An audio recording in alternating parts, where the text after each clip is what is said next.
अस्सलाम वालेकुम नाजरीन। सावन की 2 तारीख है। सावन और भादो 2 माह सांपों के मिलाप के और मस्ती के होते हैं, लिहाजा एहतियात करें। सावन और भादो दोनों माह हर रंग और नस्ल के सांप मिलाप करते हैं, और जब नाग और नागिन मिलाप करते हैं तो फिर ये अपने मिलाप में किसी की मदाखलत पसंद नहीं करते। सांपों के मिलाप के औकात नोट कीजिए। सांप असर के बाद से लेकर पूरी रात और सुबह तलु आफताब के वक्त तक साथ रहते हैं, फिर महदूद फासले पे दूर हो जाते हैं, फिर दोबारा असर के वक्त मिलाप करते हैं।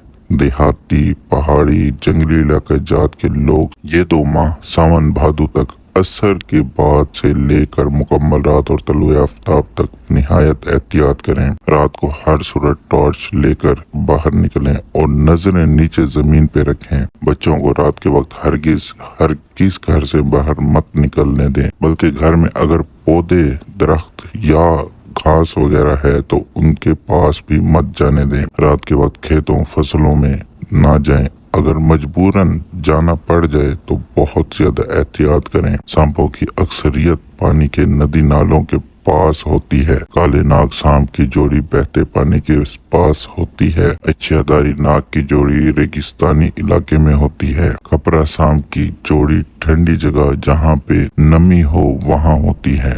तीर सांप की जोड़ी किसी भी फलदार दरख्त के पास होती है। 2 मुई सांप की जोड़ी अक्सर पुराने खंडरात या वीरान कुएं की झाड़ियों में होती है। अक्सर सांप रात के वक्त डसते हैं। जब उनकी दुम पे पांव रख दिया जाए तब काला नाग सिर्फ अपने दिमाग में डसता है, वरना पहले हमला नहीं करता। कपरा सांप ने अपने मुर्शिद गोगा पीर को भी डस लिया था, लिहाजा ये कपरा है। मुर्शिदा सांप होता है, ये काबिल भरोसा नहीं होता। इसे जब भी मौका मिले ये काट लेता है। कपरा सांप इतनी जल्दी अपनी जगह नहीं बदलता।